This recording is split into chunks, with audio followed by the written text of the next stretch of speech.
성 베네딕토 수도 규칙서 14번째 58 형제들의 입회 절차에 대하여 누가 수도 생활을 하고자 처음으로 찾아오면 그에게 쉽게 입회를 허락하지 말고 사도께서 말씀하신 바와 같이 그의 정신이 하느님께로부터 왔는지 시험해 볼 것이다.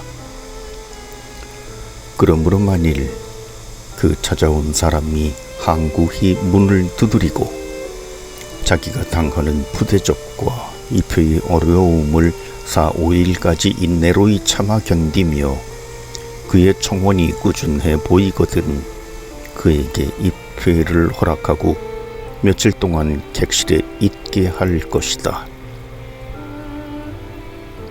그 후에 수련자들의 방에 있게 하여 거기서 공부하고 먹고 잠자게 할 것이다. 그리고 영혼들을 얻기에 합당한 노숙한 형제를 그에게 보내어 온갖 주의를 다하여 그를 돌보게 할 것이다. 그리고 그는 수련자가 참으로 하느님을 찾는지 하느님의 일과 순명과 모욕을 참아내 받는데 열성을 다하는지 보살필 것이다. 또한 하느님께 나아가는 길에서 당하게 될 모든 어려움과 시련들을 그에게 미리 알려줄 것이다. 만일 그가 자기의 정주함에 있어 항구할 것을 약속하거든 2개월 후에 그에게 이 규칙서를 차례로 다 읽어주고 그에게 보라, 이것이 그대가 그 인도하에 분투하고자 하는 법이니 만일 지킬 수 있으면 들어오고 할 수 없으면 자유로이 떠나시오 라고 말을 할 것이다. 그래도 아직 머물러 있거든 위에서 말한 수련자들의 방으로 인도하여 다시 온갖 인내심을 가지고 시험할 것이다. 그리고 만 6개월이 지난 다음 무엇을 하러 들어왔는지를 알게 하기 위하여 그에게 규칙서를 읽어줄 것이다. 그래도 아직 머물러 있거든 4개월 후에 그에게 같은 규칙서를 다시 읽어줄 것이다. 그리고 만일 그가 스스로 심사숙고하여 모든 것을 준수하며 그에게 명하는 모든 것을 준행할 것을 약속하거든 그때에는 공동체에 받아들일 것이다.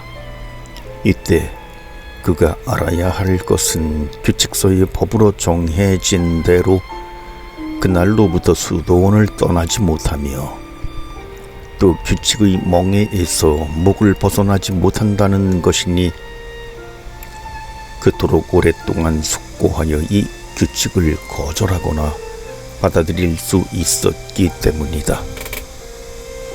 입회가 허락한 사람은 성당에서 모든 이들 앞에서 그의 정주와 수도승답게 생활할 것과 순명을 하느님과 그분의 성인들 앞에서 서약하고 만일 언제라도 그 서약과 다르게 행동한다면 그로 말미암아 조롱을 받으신 분에게 처벌받을 것임을 알아야 한다. 자기의 서약에 대해서는 그곳에 유해가 모셔진 성인들의 임석한 아빠스의 이름을 걸어 청원서를 작성해야 한다. 이 청원서는 자기 손으로 써야 하지만 혹시 그를 모른다면 그로부터 부탁받은 다른 사람이 있으면 수련자가 서명하여 자기의 손으로 제대 위에 그것을 갖다 놓을 것이다. 이것을 놓고 나서 수련자는 즉시 주여, 주의 말씀대로 나를 받으소서. 그러면 나는 살겠나이다. 주는 나의 희망을 어긋나게 하지 마소서 하는 계응송을 시작할 것이다.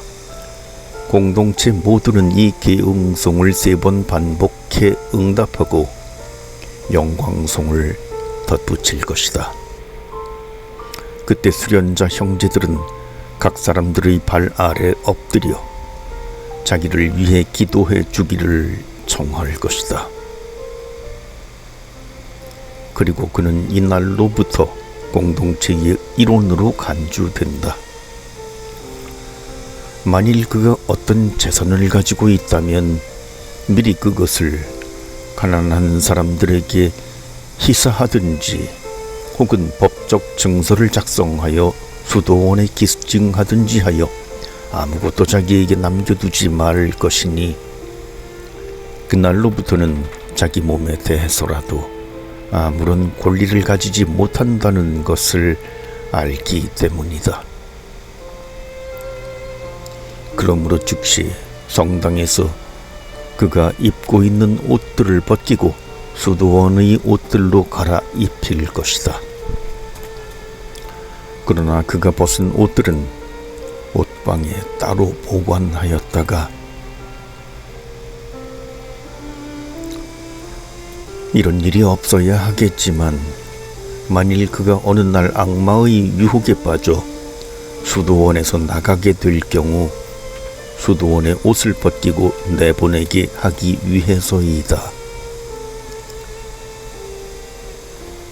그러나 아빠스가 제대 위에서 걷어간 그의 청원서는 돌려주지 말고 수도원에 보관해 둘 것이다.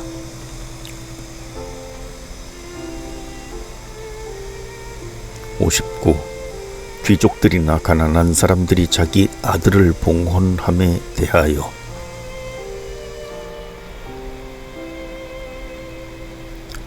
만일 귀족들 가운데 어떤 사람이 자기 아들을 수도원에서 하느님께 봉헌하고자 할 때 그 소년이 아직 나이가 어리거든 그의 부모가 위에 말한 청원서를 작성하고 그 청원서와 소년의 손을 예물과 함께 제대보로 싸서 그것을 봉헌할 것이다.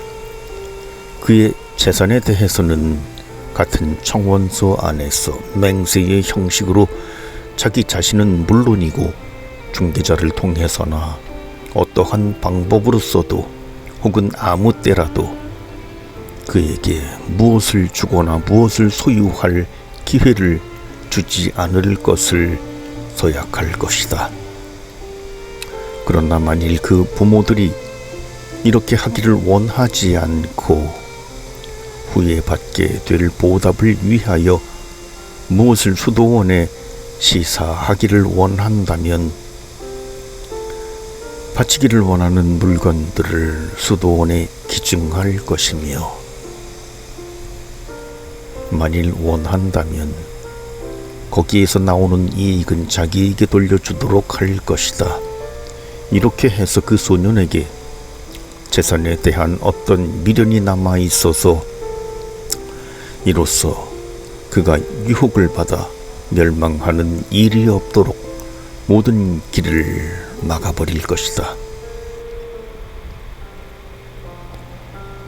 이런 일이 없어야 하겠지만 우리는 그런 예를 경험해서 알고 있다. 가난한 사람들도 같은 방법으로 할 것이다. 그러나 전혀 가진 것이 없는 사람들은 다만 청원서만 작성하여 증인들 앞에서 예물과 함께 자기 아들을 봉헌할 것이다.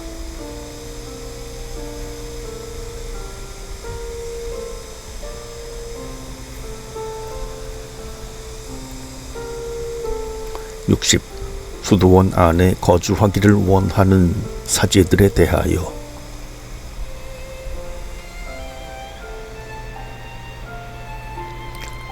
만일 사제들 가운데 어떤 사람이 수도원에 자신을 받아주기를 청하거든 너무 빨리 그에게 허락하지 말 것이다.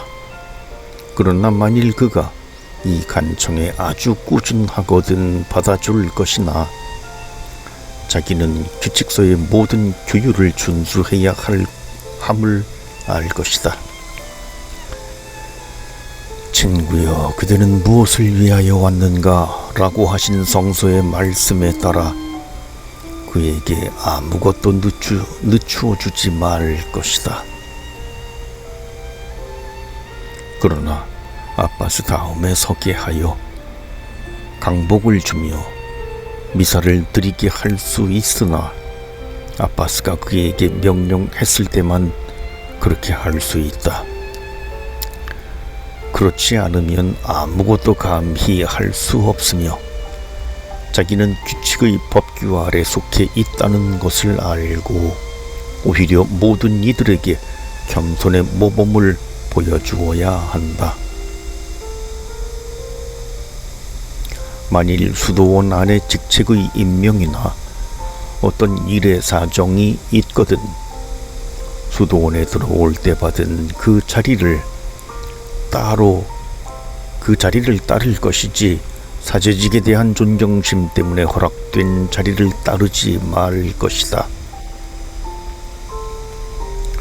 만일 다른 직위의 성직자들 가운데 어떤 사람이 같은 원의로 수도원에 입회하기를 원한다면 중간 자리에 세울 것이나 단 규칙의 준수와 자신의 정주를 서약하면 허락할 것이다.